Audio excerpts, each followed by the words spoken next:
ಎಲ್ಲರಿಗೂ ನಮಸ್ಕಾರ. Welcome to my channel.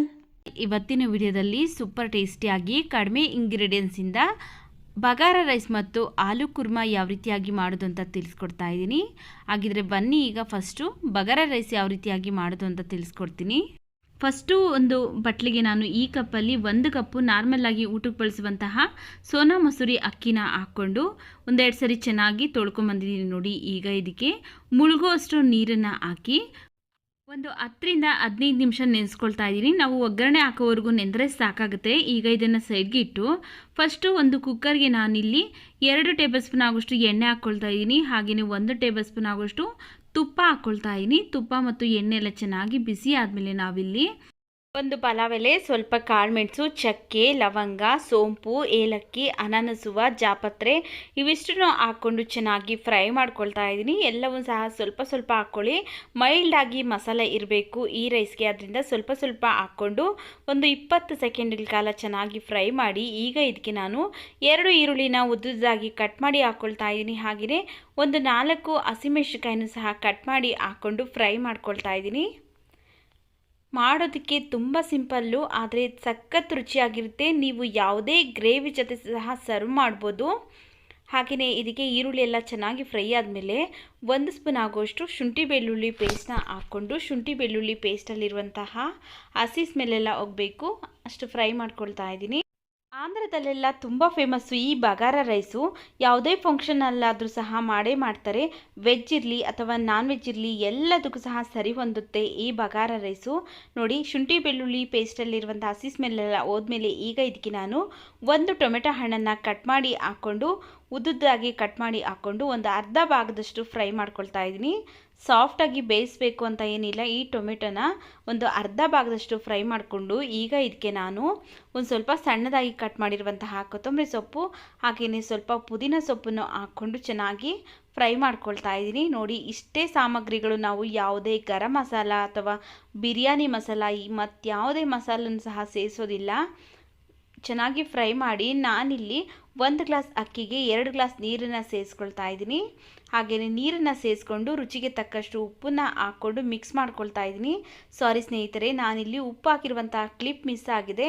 ನೀವು ನೀರನ್ನು ಹಾಕ್ಕೊಂಡು ಎಷ್ಟು ಬೇಕೋ ಅಷ್ಟು ರುಚಿಗೆ ತಕ್ಕಷ್ಟು ಉಪ್ಪನ್ನು ಹಾಕ್ಕೊಂಡು ಚೆನ್ನಾಗಿ ಕುದಿಸ್ಕೊಳ್ಬೇಕು. ನೋಡಿ, ಈ ನೀರೆಲ್ಲ ಈ ರೀತಿಯಾಗಿ ಚೆನ್ನಾಗಿ ಕುದಿಯೋ ಟೈಮಲ್ಲಿ ನಾವು ಫಸ್ಟೇ ತೊಳೆದು ಎತ್ತಿಟ್ಕೊಂಡಿದ್ರಲ್ಲ ಅಕ್ಕಿನ ಹಾಕಿ ಈಗ ಮತ್ತೆ ಒಂದು ಸರಿ ಮಿಕ್ಸ್ ಮಾಡಿ.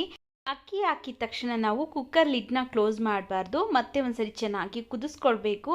ಮತ್ತೆ ಒಂದು ಸರಿ ಚೆನ್ನಾಗಿ ಕುದಿಸಿದ ನಂತರ ಈಗ ಮತ್ತೆ ಒಂದು ಸರಿ ನಾನು ಮಿಕ್ಸ್ ಮಾಡಿಕೊಂಡು ಈಗ ಕುಕ್ಕರ್ ಲಿಡ್ನ ಕ್ಲೋಸ್ ಮಾಡಿ 2 ವಿಷಿಲ್ ಕೂಗಿಸ್ಕೊಳ್ಬೇಕಾಗತ್ತೆ. ಈ ರೀತಿಯಾಗಿ ಕುದಿಯೋ ಟೈಮಲ್ಲಿ ಕುಕ್ಕರ್ ಲಿಡ್ನ ಕ್ಲೋಸ್ ಮಾಡಿ ಬೇಯಿಸೋದ್ರಿಂದ ಎಲ್ಲ ಕಡೆಗೂ ಮಸಾಲ ಅನ್ನೋದು ಕರೆಕ್ಟಾಗಿ ಹದವಾಗಿ ಬೇರಿಯುತ್ತೆ. ನೋಡಿ, ಇಲ್ಲಿ 2 ವಿಷಿಲ್ ಆದಮೇಲೆ ಕುಕ್ಕರ್ ಕ್ಯಾಪ್ ಓಪನ್ ಮಾಡಿ ತೋರಿಸ್ತಾ ಇದ್ದೀನಿ. ನೋಡಿ, ಪರ್ಫೆಕ್ಟಾಗಿ ಉದುರುದ್ರಾಗಿ ರೆಡಿಯಾಗಿದೆ. ಎಲ್ಲೂ ಸಹ ಸೊಪ್ಪು ಮಸಾಲೆ ಅನ್ನೋದು ಮೇಲೆ ಒಂದು ಕೂತಿಲ್ಲ, ಮೈಲ್ಡಾಗಿ ಇದೆ. ಎಲ್ಲ ಥರದ್ದು ಮಸಾಲೆನೂ ಸಹ ಪರ್ಫೆಕ್ಟಾಗಿ ಇದೆ. ಹಾಗೆಯೇ ತಳಭಾಗಕ್ಕೂ ಸಹ ಒಂದು ಸ್ವಲ್ಪನೂ ಅನ್ನ ಅನ್ನೋದು ತಳ ಹತ್ತಿಲ್ಲ.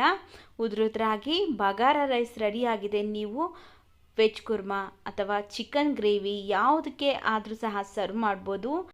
ಮನೆಗೆ ಗೆಸ್ಟ್ ಬಂದಾಗ ದಿಢೀರಂತ ತುಂಬ ಸಿಂಪಲ್ಲಾಗಿ ಈ ಬಗಾರ ರೈಸ್ನ ಮಾಡಿ ಸರ್ವ್ ಮಾಡಿ ತುಂಬ ಇಷ್ಟಪಟ್ಟು ತಿಂತಾರೆ. ಈಗ ಆಲೂ ಕುರ್ಮಾ ಯಾವ ರೀತಿಯಾಗಿ ಮಾಡೋದು ಅಂತ ತಿಳಿಸ್ಕೊಡ್ತೀನಿ ಬನ್ನಿ. ನೋಡಿ, ಇಲ್ಲಿ ಒಂದು 4 ಆಲೂಗಡ್ಡೆನ ಬೇಯಿಸ್ಕೊಂಡು ಇಟ್ಕೊಂಡಿದ್ದೀನಿ. ಇದು ತಣ್ಣಗಾದ್ಮೇಲೆ ಇದು ಸಿಪ್ಪೆನೆಲ್ಲ ಬಿಡಿಸಿ ಹಾಗೆಯೇ ಇದನ್ನು ಮೀಡಿಯಮ್ ಸೈಜ್ಗೆ ಕಟ್ ಮಾಡಿ ಇಟ್ಕೊಳ್ತೀನಿ. ನೋಡಿ, ಈ ರೀತಿಯಾಗಿ 4 ಆಲೂಗಡ್ಡೆನ ಸಿಪ್ಪೆ ತೆಗೆದು ಈ ಥರ ಮೀಡಿಯಮ್ ಸೈಜ್ಗೆ ಕಟ್ ಮಾಡಿ ಇಟ್ಕೊಂಡಿದ್ದೀನಿ. ಈಗ ಇದನ್ನು ಸೈಡ್ಗಿಟ್ಟು ಒಗ್ಗರಣೆ ಮಾಡ್ಕೊಳ್ಳೋಣ ಬನ್ನಿ. ಸ್ಟವ್ ಮೇಲೆ ಒಂದು ಪ್ಯಾನ್ ಬಿಸಿಗಿಟ್ಟು ಅದಕ್ಕೆ ನಾನು 2 ಟೇಬಲ್ ಸ್ಪೂನ್ ಆಗೋಷ್ಟು ಎಣ್ಣೆ ಹಾಕ್ಕೊಳ್ತಾ ಇದ್ದೀನಿ. ಎಣ್ಣೆ ಚೆನ್ನಾಗಿ ಬಿಸಿ ಆದಮೇಲೆ ಸ್ವಲ್ಪ ಸಾಸಿವೆ ಹಾಕ್ಕೊಳ್ತಾ ಇದ್ದೀನಿ. ಹಾಗೆಯೇ ಇದಕ್ಕೆ 2 ಈರುಳ್ಳಿನ ಸಣ್ಣದಾಗಿ ಕಟ್ ಮಾಡಿ ಹಾಕ್ಕೊಳ್ತಾ ಇದ್ದೀನಿ. ಹಾಗೆಯೇ ಇದಕ್ಕೆ 2 ಹಸಿಮೆಣಸಿನಕಾಯಿನೂ ಸಹ ಉದ್ದುದ್ದಾಗಿ ಹಚ್ಬಿಟ್ಟು ಹಾಕ್ಕೊಳ್ತಾ ಇದ್ದೀನಿ. ನಾನಿಲ್ಲಿ ಹಸಿಮೆಣಸಿನಕಾಯಿ ಟೇಸ್ಟ್ಗೋಸ್ಕರ 2 ಹಾಕ್ಕೊಂಡಿದ್ದೀನಿ. ಈಗ ಇವೆರಡನ್ನೂ ಸಹ ನಾವು ಚೆನ್ನಾಗಿ ಎಣ್ಣೆಯಲ್ಲಿ ಫ್ರೈ ಮಾಡ್ಕೊಳ್ಬೇಕು. ಈಗ ಇದಕ್ಕೇನೆ ಸ್ವಲ್ಪ ಹಸಿ ಕರಿಬೇವಿನ ಸೊಪ್ಪನ್ನು ಹಾಕ್ಕೊಳ್ತಾ ಇದ್ದೀನಿ. ಹಾಗೆಯೇ ಒಂದು ಅರ್ಧ ಸ್ಪೂನ್ ಆಗೋಷ್ಟು ಶುಂಠಿ ಬೆಳ್ಳುಳ್ಳಿ ಪೇಸ್ಟ್ ಹಾಕ್ಕೊಂಡಿದ್ದೀನಿ. ಒಂದು ಸ್ವಲ್ಪ ಅರಿಶಿನ ಪುಡಿನೂ ಹಾಕ್ಕೊಂಡು ಇವಿಷ್ಟನ್ನು ನಾವು ಈಗ ಎಣ್ಣೆಯಲ್ಲಿ ಚೆನ್ನಾಗಿ ಫ್ರೈ ಮಾಡ್ಕೊಳ್ಳೋಣ. ನೋಡಿ ಇಷ್ಟು ಫ್ರೈ ಮಾಡಿಕೊಂಡ್ರೆ ಸಾಕಾಗುತ್ತೆ. ಈಗ ಇದಕ್ಕೆ ನಾನು ಒಂದು 3 ಸ್ಪೂನ್ ಆಗುವಷ್ಟು ಮೊಸರು ಹಾಕ್ಕೊಳ್ತಾ ಇದ್ದೀನಿ. ಮೊಸರನ್ನ ಹಾಕಿದ ತಕ್ಷಣ ನಾವು ಸ್ಟವ್ನ ಲೋ ಫ್ಲೇಮಲ್ಲಿ ಇಟ್ಕೊಂಡು ಚೆನ್ನಾಗಿ ಒಂದು 2 ನಿಮಿಷಗಳ ಕಾಲ ಫ್ರೈ ಮಾಡ್ಕೊಳ್ಬೇಕು. ನಾವು ಒಗ್ಗರಣೆಗೆ ಎಣ್ಣೆ ಹಾಕಿರ್ತೀರಲ್ಲ ಅದೆಲ್ಲ ಮೇಲೆ ಬಿಟ್ಕೊಳ್ಳುತ್ತೆ. ಆದ್ದರಿಂದ ನಾವು 2 ನಿಮಿಷಗಳ ಕಾಲ ಚೆನ್ನಾಗಿ ಲೋ ಫ್ಲೇಮಲ್ಲೇ ಬೇಯಿಸ್ಕೊಳ್ಬೇಕು. ನೋಡಿ ಈ ರೀತಿಯಾಗಿ 2 ನಿಮಿಷ ಚೆನ್ನಾಗಿ ಫ್ರೈ ಮಾಡ್ಕೊಂಡಿದ್ದೀನಿ. ಎಣ್ಣೆ ಎಲ್ಲ ಮೇಲೆ ಬಂದಿದೆ, ನಿಮಗೆ ಕಾಣಿಸ್ತಾ ಇದೆ ನೋಡಿ. ಈಗ ಇದಕ್ಕೆ ನಾನು ಒಂದು ಅರ್ಧ ಸ್ಪೂನ್ ಆಗುವಷ್ಟು ಧನಿಯಾ ಪೌಡರ್, ಅರ್ಧ ಸ್ಪೂನ್ ರೆಡ್ ಚಿಲ್ಲಿ ಪೌಡರ್ನ ಹಾಕ್ಕೊಂಡು ಫ್ರೈ ಮಾಡ್ಕೊಳ್ತಾ ಇದ್ದೀನಿ.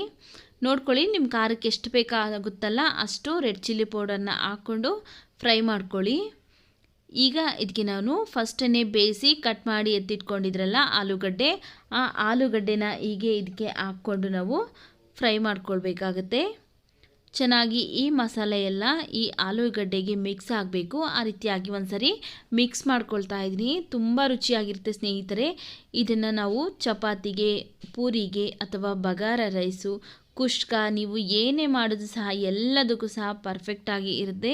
ನೋಡಿ ಚೆನ್ನಾಗಿ ಮಿಕ್ಸ್ ಮಾಡಿಕೊಂಡು ಈಗ ನೋಡಿಕೊಂಡು ಗ್ರೇವಿಗೆ ಎಷ್ಟು ಬೇಕಾಗುತ್ತಲ್ಲ ಅಷ್ಟು ನೀರನ್ನು ಹಾಕ್ಕೊಳ್ಳಿ. ನಾನಿಲ್ಲಿ ದೊಡ್ಡ ಗ್ಲಾಸಲ್ಲಿ 1 ಗ್ಲಾಸ್ ನೀರನ್ನು ಹಾಕ್ಕೊಂಡಿದ್ದೀನಿ. ಈಗ ರುಚಿಗೆ ತಕ್ಕಷ್ಟು ಉಪ್ಪನ್ನು ಹಾಕಿ ಚೆನ್ನಾಗಿ ಕುದಿಸ್ಕೊಳ್ಬೇಕು. ಗ್ರೇವಿ ಸ್ವಲ್ಪ ತಿಕ್ಕಾಗುತ್ತೆ, ಅಂದರೆ ಸ್ವಲ್ಪ ಗಟ್ಟಿ ಆಗುತ್ತೆ. ಅದರಿಂದ ನಾನು ಒಂದು 2 ರಿಂದ 3 ನಿಮಿಷ ಚೆನ್ನಾಗಿ ಕುದಿಸ್ಕೊಳ್ತಾ ಇದ್ದೀನಿ. ನೋಡಿ ಈಗ ತುಂಬ ಗಟ್ಟಿ ಮಾಡ್ಕೊಳ್ತಾ ಇಲ್ಲ ನೋಡಿ, ಈ ರೀತಿಯಾಗಿ ಮೀಡಿಯಮ್ ಗಟ್ಟಿಯಾಗಿ ಮಾಡ್ಕೊಳ್ತಾ ಇದ್ದೀನಿ. ನಾನಿಲ್ಲಿ ಬಗಾರ ರೈಸ್ಗೆ ಮಾಡ್ತಾ ಇದ್ದೀನಿ, ಆದ್ದರಿಂದ ನಾನಿಲ್ಲಿ ಮೀಡಿಯಮ್ ಅದಕ್ಕೆ ಮಾಡ್ಕೊಳ್ತಾ ಇದ್ದೀನಿ. ತುಂಬ ಗಟ್ಟಿ ಮಾಡ್ಕೊಂಡ್ಬಿಟ್ರೆ ಏನಾಗುತ್ತೆ ಅಂದರೆ ಇದು ಬಿಸಿ ಇರಬೇಕಾದ್ರೆ ತೆಳುವಾಗಿ ಅನಿಸುತ್ತೆ, ತಣ್ಣಗಾದ್ಮೇಲೆ ತುಂಬ ಗಟ್ಟಿ ಆಗಿಬಿಡುತ್ತೆ, ಗ್ರೇವಿ ಅನ್ನೋದು ಸಿಗೋದಿಲ್ಲ. ಆದ್ದರಿಂದ ಈ ಹದಕ್ಕಿದ್ರೆ ಸಾಕಾಗುತ್ತೆ. ಈಗ ಇದಕ್ಕೆ ಲಾಸ್ಟಲ್ಲಿ ಒಂದು 1/4 ಸ್ಪೂನ್ ಆಗುವಷ್ಟು ಗರಂ ಮಸಾಲ, ಸ್ವಲ್ಪ ಕಸೂರಿ ಮೇಥಿ, ಹಾಗೆಯೇ ಸ್ವಲ್ಪ ಸಣ್ಣದಾಗಿ ಕಟ್ ಮಾಡಿರುವಂತಹ ಕೊತ್ತಂಬರಿ ಸೊಪ್ಪನ್ನು ಹಾಕಿ ಚೆನ್ನಾಗಿ ಒಂದ್ಸರಿ ಮಿಕ್ಸ್ ಮಾಡಿಕೊಂಡು ಈಗ ಸ್ಟವ್ ಆಫ್ ಮಾಡ್ಕೊಳ್ತಾ ಇದ್ದೀನಿ. ನೋಡಿದ್ರಲ್ಲ ಎಷ್ಟು ಸಿಂಪಲ್ಲಾಗಿ ಆಲೂ ಕುರ್ಮಾ ಮಾಡೋದು ಯಾವ ರೀತಿ ಅಂತ. ಈ ವಿಡಿಯೋ ನಿಮಗೆ ಇಷ್ಟವಾಗಿದ್ದರೆ ವಿಡಿಯೋಗೊಂದು ಲೈಕ್ ಮಾಡಿ, ವಿಡಿಯೋವನ್ನು ಶೇರ್ ಮಾಡಿ, ನಮ್ಮ ಚಾನಲ್ಗೆ ಸಬ್ಸ್ಕ್ರೈಬ್ ಮಾಡಿ, ಸಪೋರ್ಟ್ ಮಾಡಿ ಸ್ನೇಹಿತರೆ.